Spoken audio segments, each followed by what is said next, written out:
The mining ship Starlight Endeavour moved slowly through the dark space near Kepler 442. Captain Jake Morrison sat in his worn chair on the bridge, watching the stars through the main window. His ship was old but strong, built to dig metals and crystals from dead rocks floating in space. The crew had been working the asteroid fields for 3 months, and their cargo holds were almost full with valuable ore. Jake was a big man with gray hair and scars on his hands from years of hard work. He had been a soldier once, but that was long ago. Now he led a team of 6 miners who trusted him to keep them safe and fed. They were good people, even if they looked rough around the edges. The ship's communications officer, Danny Park, looked up from his control panel with a confused expression on his young face. Danny was only 22 and still learning the job, but he had sharp eyes and quick fingers. "Captain, I'm getting a strange signal. It's weak and broken up, but it looks like a distress beacon." Jake turned his chair toward Danny. "Where's it coming from?" "About 2 hours away at our current speed. The signal is automated, but it's not from any ship in our database." "Wait, I'm getting something else." Danny pressed buttons on his panel, trying to clean up the signal. "It's a research vessel called the Aurora. The beacon says there are survivors, but the ship is badly damaged." Lisa Chun, the ship's pilot, looked back from her seat at the navigation controls. She was a small woman with black hair tied back in a tight bun, but she could fly their heavy mining ship like it weighed nothing. "Should we check it out, Captain?" "We're not a rescue ship." Jake thought for a moment. Space was dangerous, and helping strangers could bring trouble. But he had never been the kind of man who could ignore someone asking for help. "Change course, Lisa.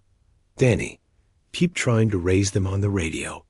The Starlight Endeavour turned toward the source of the distress signal. As they got closer, the crew could see pieces of metal floating in space where a ship had been torn apart. Most of the wreckage was scattered across several kilometers, but one small section still had power and life support working. Carlos Vega, the ship's mechanic, whistled softly as he looked at the damage through the window. Carlos was a thin man, with oil stains on his work clothes and quick hands that could fix almost anything. Whatever hit that ship, hit it hard. "Looks like weapon damage, not an accident." Jake felt a cold feeling in his stomach. Pirates and raiders sometimes attacked lone ships in this part of space, but research vessels usually didn't carry anything worth stealing. "Danny, any response to our calls?" "Nothing from the ship, but the beacon is still active." "Wait, I'm getting something else. It's very weak, like someone with a handheld radio."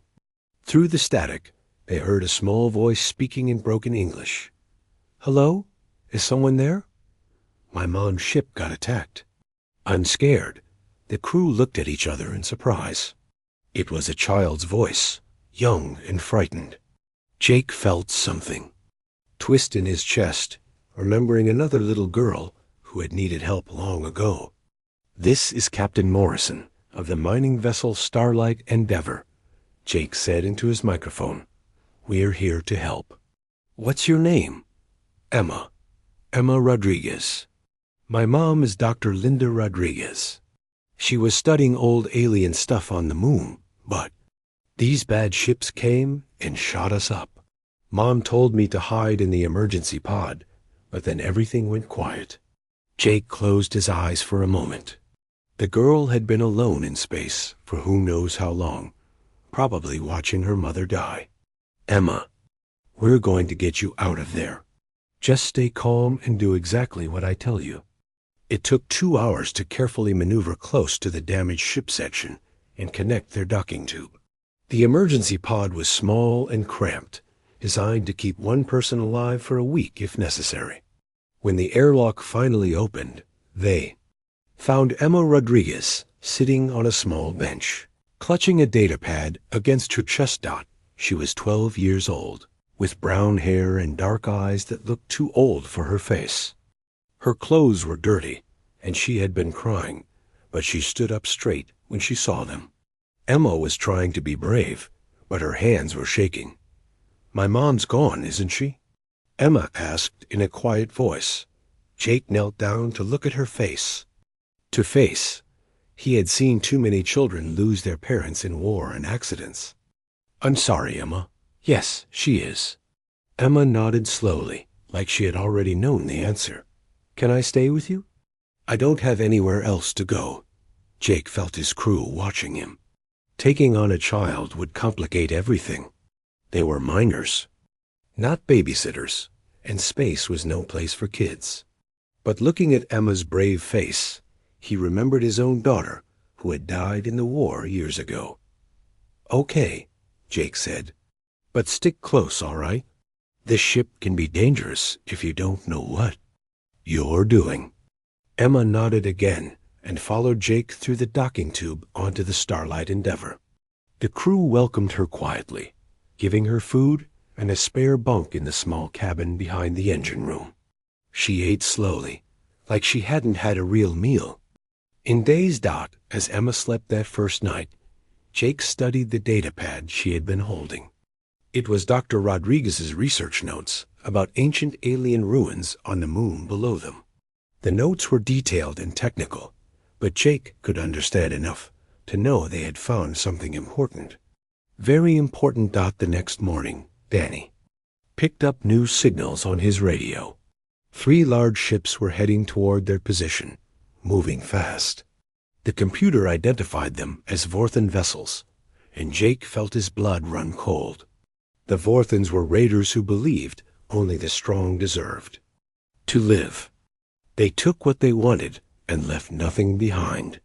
"They're coming back," Emma said quietly from behind him. She had been reading her mother's notes. "Mom said they wanted to destroy all the human research. They don't want us to learn about the old alien technology." Jake looked at the scared girl who had already lost everything. The smart thing would be to turn her over to the authorities at the nearest space station. But the Vorthans were still hunting, and Emma was the only witness to what had happened to her mother's research team. "Lisa, get us out of here," Jake ordered. "Best speed you can manage. Where are we going, Captain?" Lisa asked. Jake looked at Emma, who was watching him with hope in her dark eyes. "Somewhere safe. We're going to take care of our passenger." The Starlight Endeavor turned away from the wreckage and headed for deep space, carrying a 12-year-old girl who held secrets that might change humanity's future forever. 3 weeks had passed since Emma Rodriguez came aboard the Starlight Endeavor. The mining ship had been traveling through empty space, avoiding the main shipping routes where Vorthan raiders might be waiting. Emma had stopped crying at night, but Jake could see she was still scared and sad about losing her mother. The crew had made room for Emma in their daily routines. Carlos taught her how to read the basic ship systems, showing her which lights meant everything was working and which ones meant trouble. Lisa let Emma sit in the co-pilot chair during quiet hours, explaining how to read the star maps and navigation controls. Danny showed her how to use the communications equipment, though they kept the radio mostly silent to avoid detection. Jake watched Emma learn these new skills with surprise. Her mother had been a scientist who worked with books and computers, but Emma was quick to understand how machines worked. Her small hands could reach into tight spaces to help Carlos with repairs, and she never complained about the dirty work. "She's tougher than she looks," Carlos said one evening as they watched Emma help Danny organize supply boxes. "Most kids her age would still be crying for their mothers." "She did that for the first week," Jake replied quietly. "But she's learning that crying won't bring her mom back. Sometimes you have to choose between being sad and staying alive." Emma had been reading her mother's research notes every day, trying to understand the work Dr. Rodriguez had been doing. The notes talked about ancient alien structures found on moons and dead planets throughout this part of the galaxy. The technology was millions of years old, but it still worked. Some of the machines could move ships faster than anything humans had ever built. One morning, Emma brought the datapad to Jake while he was drinking coffee in the small galley. "Captain Morrison, I think I understand why the Vorthons killed my mom and her team." Jake put down his cup and looked at the girl. She had grown more serious over the past weeks, like the scared child was being replaced by someone older and wiser. "Tell me what you found. The alien ruins aren't just old buildings. They're like a transportation system that connects different star systems.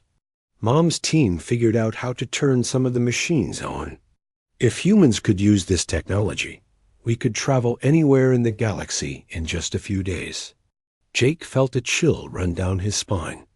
Technology like that would make humanity one of the most powerful species in known space. No wonder the Vorthons wanted to stop human research teams from learning more. The Vorthons have been attacking human colonies and research stations for months, Emma continued. They're trying to kill everyone who knows about the ancient sites. That's why they're still hunting me. I'm the only one left who has Mom's research. Before Jake could respond, Danny's voice came over the ship's speaker system. "Captain, we have a problem. 3 ships just appeared on long-range sensors, coming straight for us." Jake and Emma hurried to the bridge where the crew was already. At their stations, on the main screen, 3 dark shapes were moving toward them against the starfield. The computer identified them as Vorthon scout ships, smaller than their big warships, but still dangerous. "How did they find us?" Lisa asked, her hands already working the flight controls to change their course. "They must have tracking equipment. That can detect our engine signature," Jake said. "Danny, any way to jam their sensors?" "I can try, but they're already pretty close. Maybe 20 minutes before they catch up with us." Jake thought quickly. The Starlight Endeavor was built for mining, not fighting. They had some basic shields and 1 old laser cannon, but nothing that could stop 3 military ships. Running was their only choice, but they needed somewhere to run to. "Emma, does your mother's research mention any alien sites in this area?" Jake asked. Emma looked at her datapad, scrolling through pages of notes and star charts. "There's something called Site Gamma 7 about an hour away. Mom wrote that it's in a dangerous asteroid field, but the alien machines there might still be working." "Lisa, can you get us there ahead of those scouts?" Lisa checked her navigation computer. "It'll be close, but I think so. The asteroids will slow them down more than us, since we're used to flying through rock fields." "Do it." The Starlight Endeavor turned toward the asteroid field, pushing its engines as hard as they could go. Behind them, the Vorthon scouts matched. Their speed, staying just out of weapons range, but close enough to follow. Jake could see on the scanner that more ships were coming from other directions. The Vorthons were trying to trap them. The asteroid field was thick with floating rocks of all sizes. Some were as small as cars, others as big as cities. Lisa flew between them with skill that impressed even her own crew, turning and diving to avoid collision while maintaining their speed.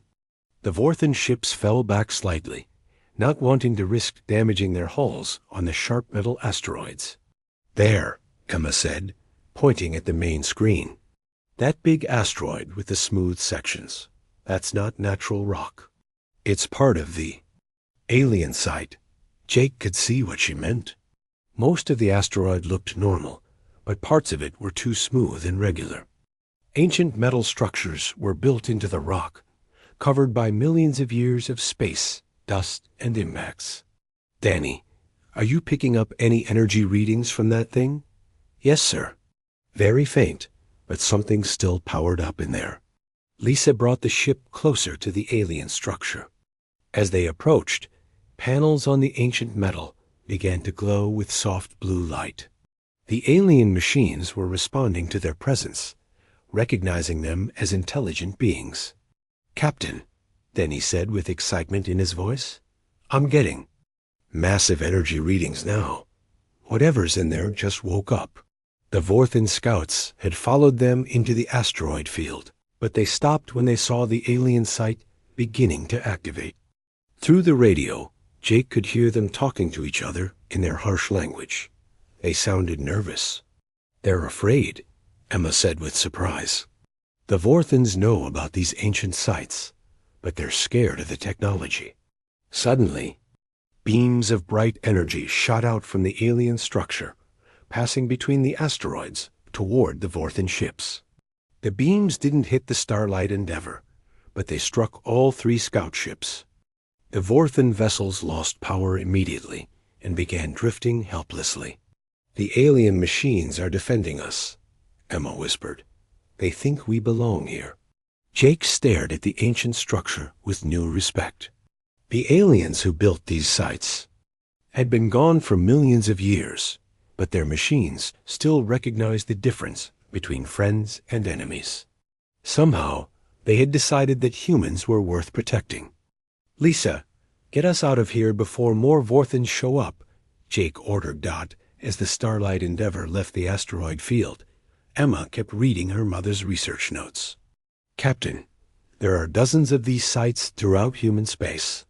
If we could learn to control them properly, they could protect all our colonies from raiders."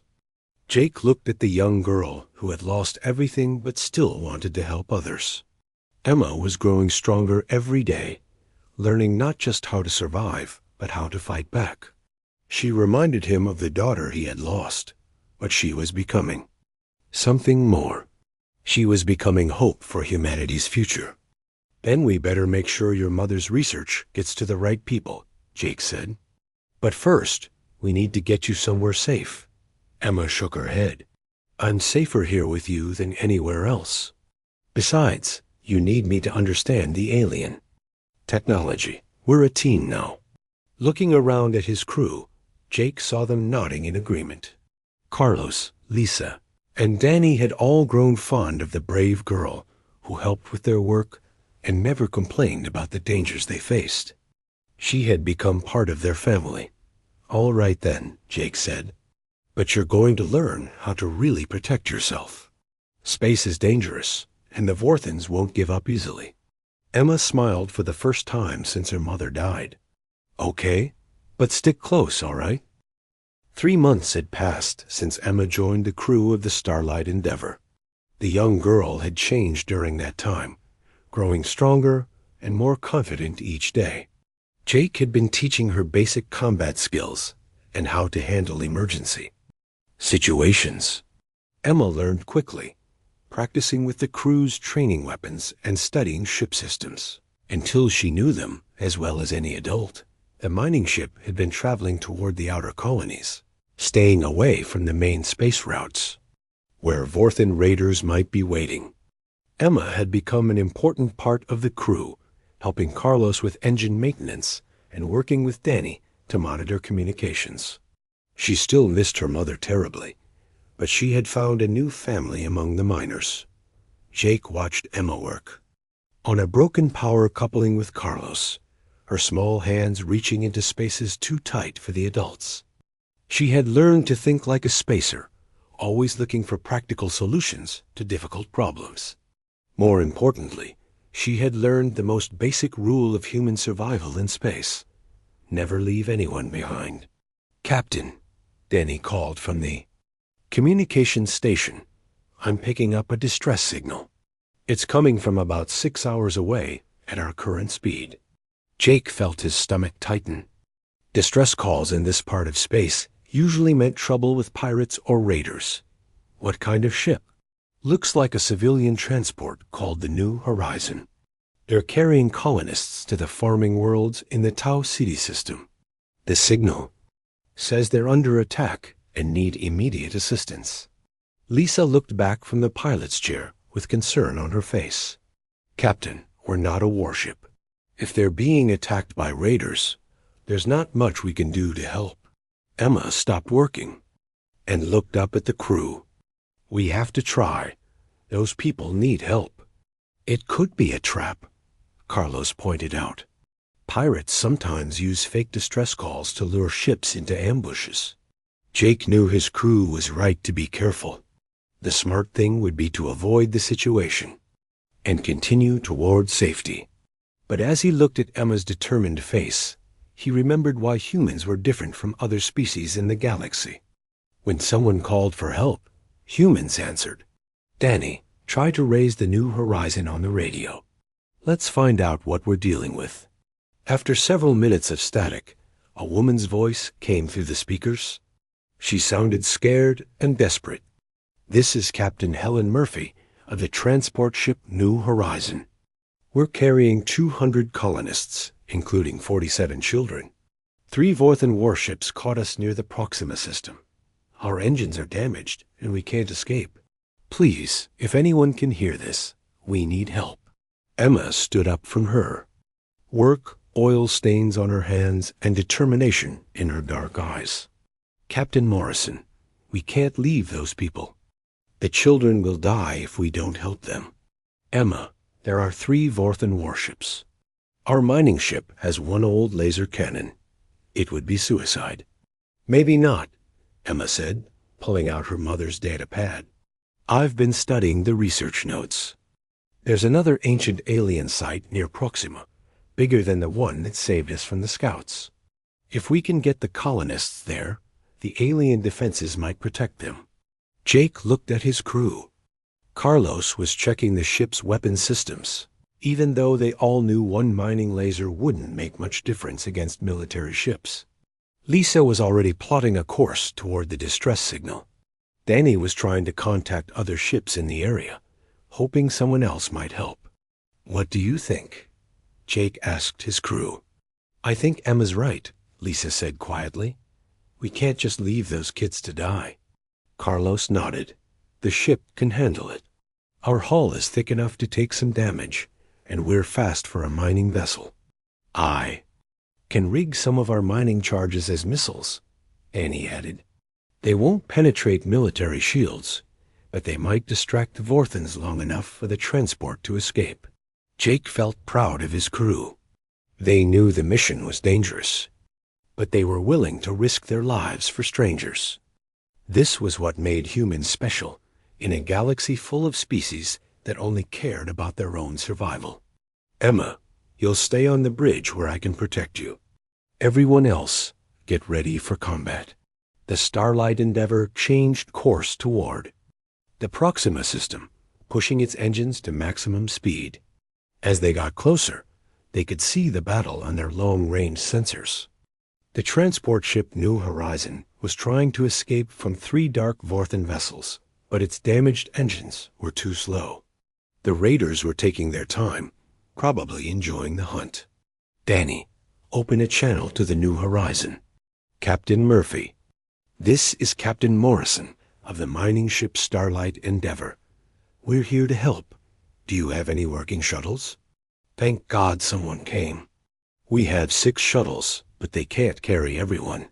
The Vorthans have been shooting at us for an hour. Our shields are almost gone." Emma was studying her mother's data on the alien site.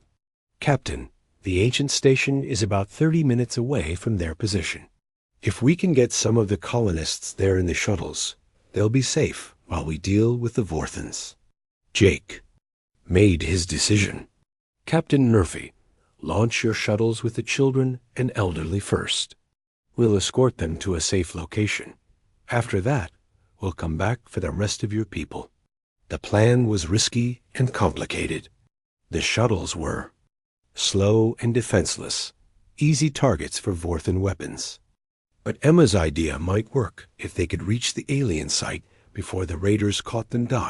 As the first shuttles launched from the New Horizon, the Vorthan ships noticed the Starlight Endeavor approaching.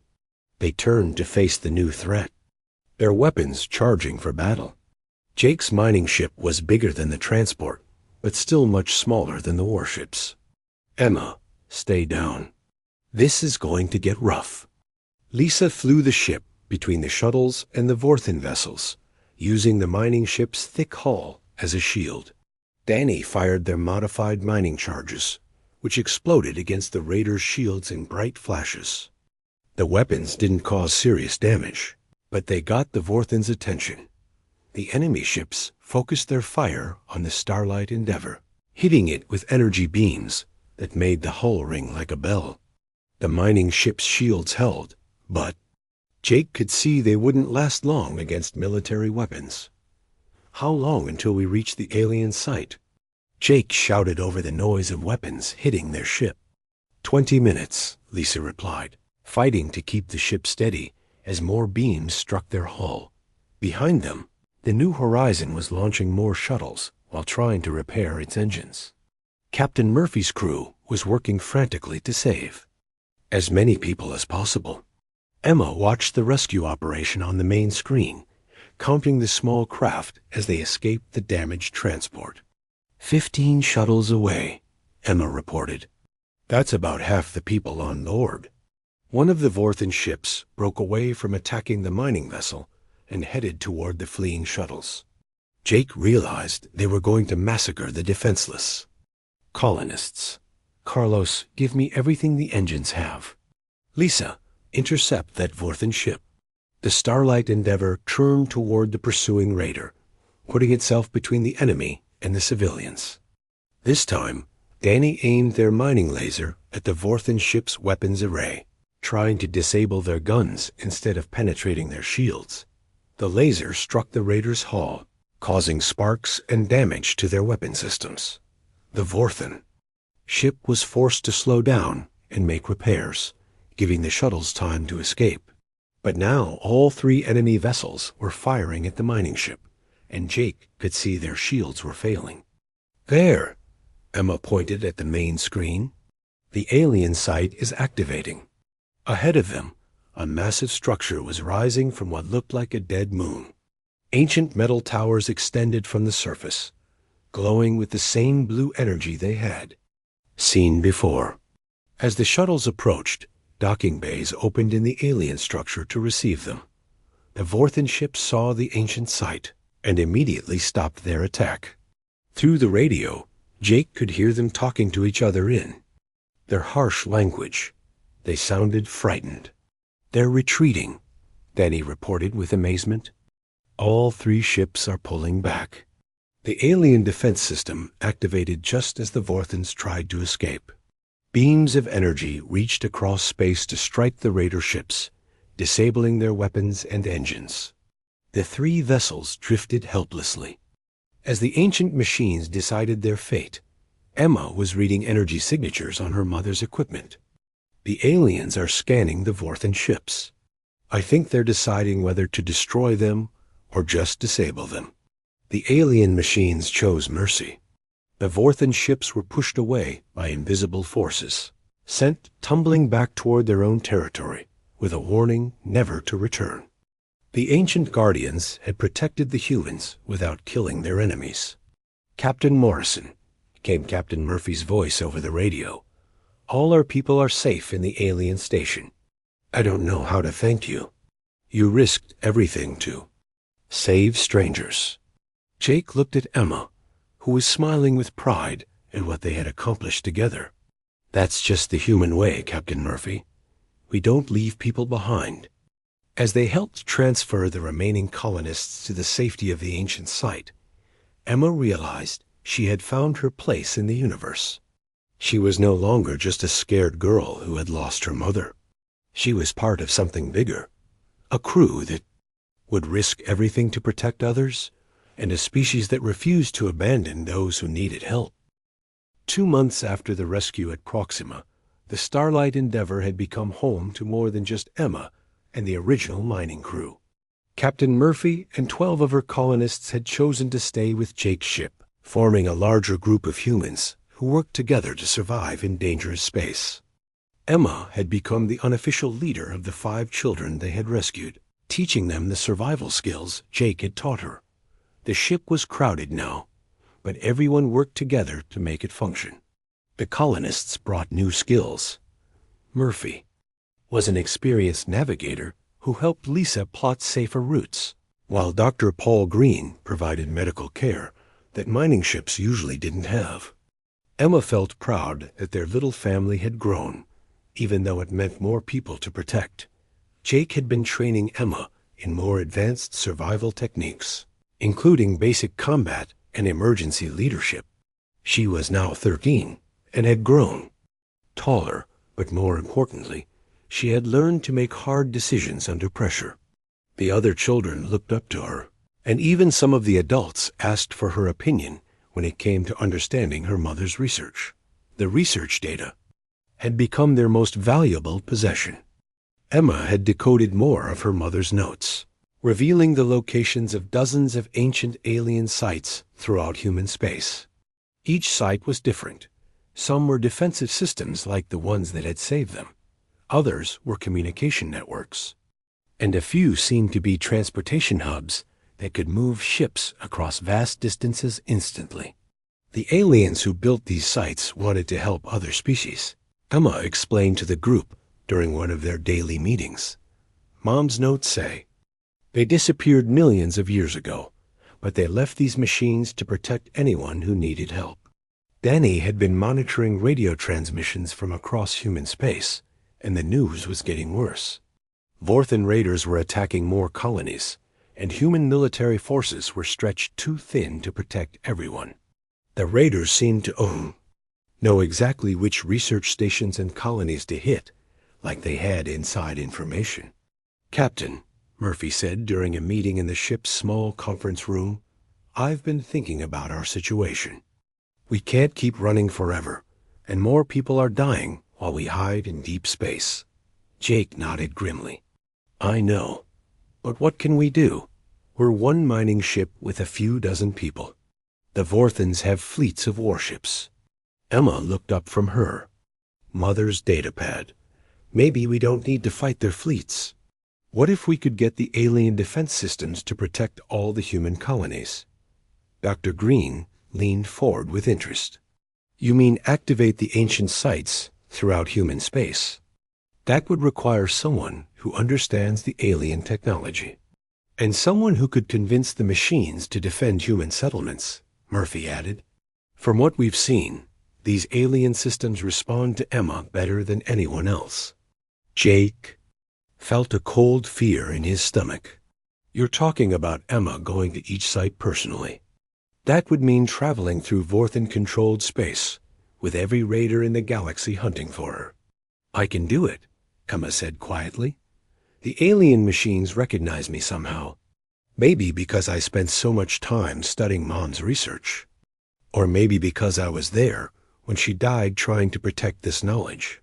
Either way, I'm the only one who can make this work." Carlos, who had been listening from the doorway, stepped into the room. "The kid's got a point, Captain. We've seen how the alien defenses respond to her, but she's right about the danger too. We'd be flying straight into enemy territory." Lisa joined the discussion from her pilot station on the bridge. "I've been studying the star charts. There's a cluster of 3 alien sites in the Centauri region, close enough to protect the main human colonies there. If we could activate those systems, it would save thousands of lives." Jake looked around at the faces of his extended crew and family. These people had all chosen to follow him into danger because they believed in doing what was right. Emma had grown from a scared child into a young leader who was willing to risk everything to save others. "The journey to Centauri will take us through the most dangerous part of Vorthan space," Jake said. "They'll throw everything they have at us to stop us from reaching those sites. Then we better be ready for the biggest fight of our lives." Emma replied with determination in her voice. The Starlight Endeavor spent 3 days preparing for the mission. Carlos worked around the clock to upgrade their weapon systems and reinforce the ship's hull. Danny rigged communication equipment. That would let them contact the human military if they succeeded in activating the alien defenses. Murphy and Lisa planned their route carefully, choosing paths that would avoid the largest Vorthan fleets. Emma studied her mother's research with new intensity, memorizing every detail about the alien sites they would encounter. Dr. Green taught the other children basic medical care and emergency procedures, preparing them to help if anyone got hurt. Everyone on the ship understood that this mission might be their last. On the morning, they entered Vorthen space. Jake found Emma standing alone in the observation lounge, looking out at the stars. She was holding her mother's datapad and wearing the same determined expression he had seen on her face the day they first met.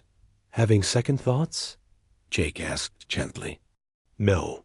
Mom died trying to protect this knowledge so it could help people. I'm going to finish what she started." Emma looked up at Jake with eyes that seemed much older than her 13 years. "But I'm scared. What if I can't the alien machines to work? What if we're too late to save the colonies?" Jake put his hand on her shoulder. "Then we'll have tried our best. That's all anyone can do." Their conversation was interrupted by Danny's voice over the ship's communication system. "Captain, we have multiple contacts on long-range sensors. Looks like a full Vorthen battle fleet, heading straight for us." Jake and Emma hurried to the bridge where the crew was already at battle stations.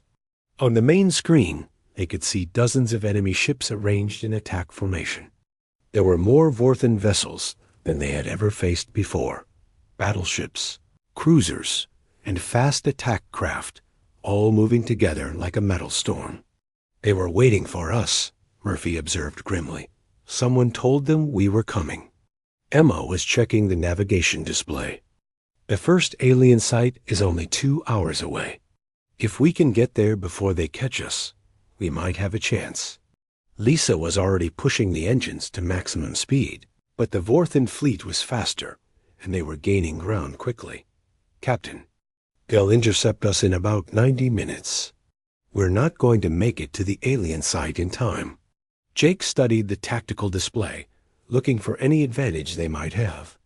The Starlight Endeavor was tough and well armed for a mining ship, but it was still just one vessel against an entire fleet. They needed a miracle. "Ame, is there anything in your mother's research about the alien sites working together? Some kind of network effect?" Emma was scrolling through pages of technical data, searching for any information that might help. "Wait, there's something here. Mom wrote about quantum entanglement between the sites. If I can activate one site, it might send a signal to all the others automatically. That would mean we only need to reach one location," Dr. Green said with hope in his voice. "But we still have to get there alive," Carlos pointed out as the first. Vorthen energy beams began striking their rear shields. The battle that followed tested everyone on the Starlight Endeavor to their limits. Lisa flew the ship through a series of desperate maneuvers, using asteroid fields and debris clouds to avoid the worst of the enemy fire. Danny coordinated their defensive systems, while Carlos rerouted power to keep their shields working, despite constant bombardment. Emma took charge of the other children, making sure they were safe in the ship's most protected areas. She also monitored the alien site's location, counting down the minutes until they could attempt activation. The young girl who had once been helpless was now helping to coordinate their survival. Jake commanded the ship's weapons, using their mining laser and improvised missiles to strike back at their attackers.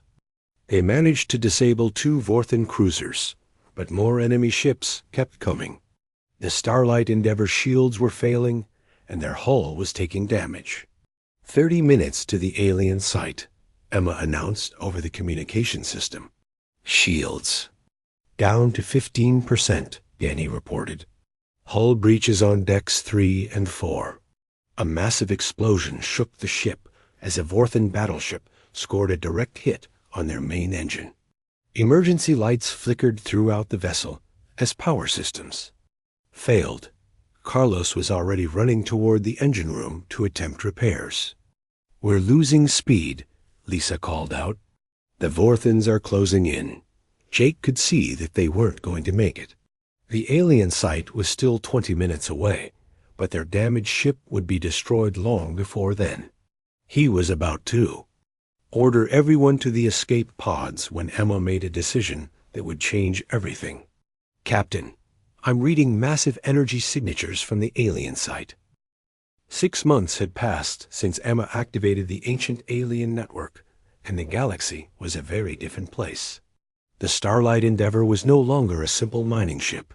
It had been upgraded with new technology provided by the alien sites and transformed into an exploration vessel. Emma Rodriguez, now 14 years old, served as the ship's official xenarchaeologist and cultural liaison with the ancient machines. Human colonies throughout the galaxy were safe behind shields of alien energy. The Vorthans had retreated to their home systems and were no longer raiding human settlements. Other hostile species had also pulled back, unwilling to face the ancient defenses that now protected humanity. For the first time in decades, human children could grow up without fear of alien attacks. Emma stood on the bridge of their upgraded ship, watching as they approached Centauri Station, the main human military base in this region. She had been invited to speak at an important meeting about humanity's future in the galaxy. Government officials, military commanders, and scientists from across human space wanted to meet the young woman who had unlocked the secrets of alien technology. Jake Morrison, now officially recognized as captain of the exploration vessel Starlight Endeavor, joined Emma at the main viewing window. His crew had been honored by the human government and offered positions at prestigious research facilities and military academies. But they had all chosen to stay together as a family. Nervous about the meeting? Jake asked Emma. A little. These people want to make me into some kind of hero, but I just did what needed to be done. Emma looked around at her crew family working at their stations. Besides, I didn't do it alone. We all worked together to make it happen. Danny Park, now the ship's senior communications officer, looked up from his control panel. The station is requesting permission to dock. They're treating us like visiting royalty.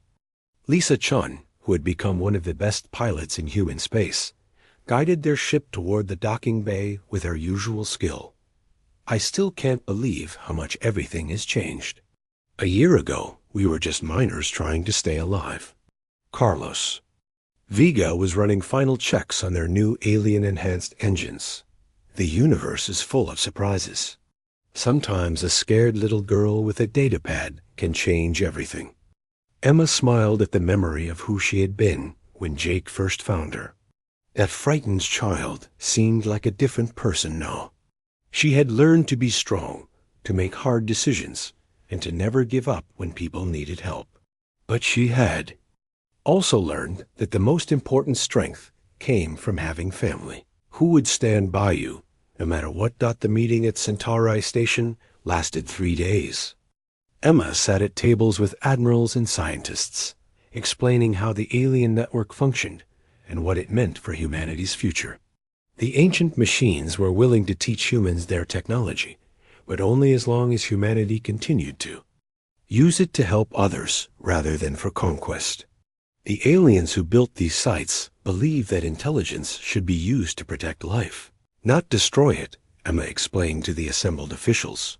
They're watching us now, judging whether we deserve their trust. So far, they approve of what humans have been doing. Admiral Sarah Johnson, the head of human military forces in this sector, leaned forward with interest. What kind of technologies are they willing to share? Everything, eventually. Faster space travel, energy systems, even medical knowledge. That could help us live longer and healthier lives. But we have to prove we'll use these gifts responsibly. Dr. Marcus Webb, a scientist from Earth's Research Council, was taking notes furiously. Would you be willing to work with our research teams? We could set up a special facility where you could study the alien sites more closely. Emma looked at Jake, who was sitting quietly in the back of the room.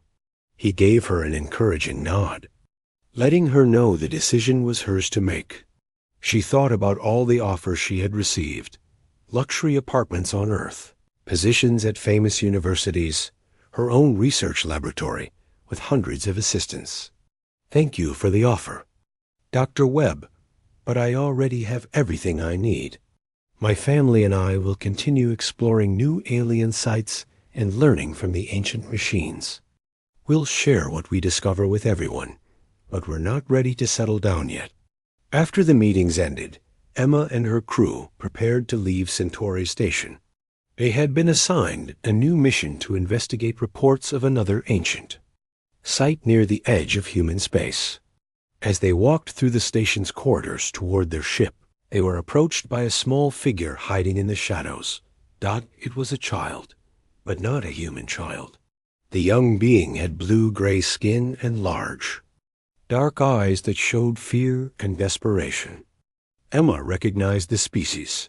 They were called Zephyrians, and their home world had been destroyed by the same raiders who had killed her mother. The alien child approached Emma cautiously, speaking in broken English. "Please, human female. My family ship was attacked. Everyone gone now. Can I stay with you?" Emma felt her heart twist with remembered pain. She knew exactly what this child was going through: the fear, the loneliness, the desperate need for someone to care. Looking at Jake, she saw him nod with understanding. He knew what her answer would be before she spoke. "Okay," Emma said gently, kneeling down to the child's eye level. "But stick close, all right?" The young Zephyrian nodded eagerly, relief flooding across their alien features. Emma took the child's hand and led them toward the Starlight Endeavor, where Carlos was already preparing a spare cabin dot as they boarded their ship. Emma realized this was just the beginning. The ancient alien network was bringing different species together, creating opportunities for cooperation and friendship that had never existed before. Humanity was becoming known throughout the galaxy, not as conquerors, but as protectors who would help anyone in need. Jake joined Emma on the bridge as they prepared to depart Centauri Station. "You know this means we'll probably pick up more refugees along the way. Kids from different species who have lost their families." "Good," Emma replied with determination. "The galaxy is full of children who need protecting. If we can give them safe homes and teach them to help others, maybe we can prevent more wars and hatred." Lisa started the engines and guided the ship away from the station. "Where to first, Captain?" Emma consulted her mother's research data, which now included information from dozens of newly discovered alien sites. "There's an unexplored site near the Vega system. The ancient machines are calling to us from there." As the Starlight Endeavor jumped to faster-than-light speed, Emma looked around at her bridge crew. Jake Morrison, the gruff miner who had become her father figure; Carlos, Lisa, and Danny, who had all risked their lives to protect her; Dr. Green and Captain Murphy, who had joined their family after the rescue at Proxima; and now a young Zephyrian child who needed the same protection Emma had received. The universe was vast and full of dangers, but it was also full of opportunities to help others. Emma had learned that the most important thing wasn't how advanced your technology was, or how powerful your weapons were. The most important thing was being willing to answer when someone asked for help. 3 weeks later, as they explored the new alien site near Vega, Emma made another discovery that would change everything. The ancient machines revealed that they were not actually extinct. They had evolved beyond physical form and were now beings of pure energy. They had been guiding younger species for millions of years, waiting for one that would truly understand their message of protection and cooperation. "They want us to become their partners," Emma explained to her crew after communicating with the alien consciousness. "Not just users of their technology, but fellow guardians who will help protect other young species as they develop." Jake looked proud as he watched Emma work with technology that most adults couldn't even understand. "Sounds like you found your calling, Emma. Guardian of the galaxy." Emma laughed and shook her head. "Not me alone. All of us together. Humans, Zephyrians, and anyone else who believes in protecting those who can't protect themselves. That's how we build a better future." As the Starlight Endeavor continued its mission among the stars, carrying its crew of humans and aliens united by shared purpose, Emma Rodriguez knew she had found her true home. Not on any planet or space station, but here with her family, traveling. Between the stars and answering the call whenever someone needed help, the scared 12-year-old girl who had once asked, "Can I stay with you?" had grown into a young woman who now asked others, "Would you like to stay with us?" And across the galaxy, children of many species were learning that sometimes the best families are the ones you choose for yourself, held together not by blood, but by love and the shared determination to never leave anyone behind. The ancient alien machines had been right to trust humanity. In a universe full of species concerned only with their own survival, humans had proven they were willing to risk everything for strangers. And now, with Emma Rodriguez leading the way, they were teaching that same lesson to the rest of the galaxy, one rescued child at a time.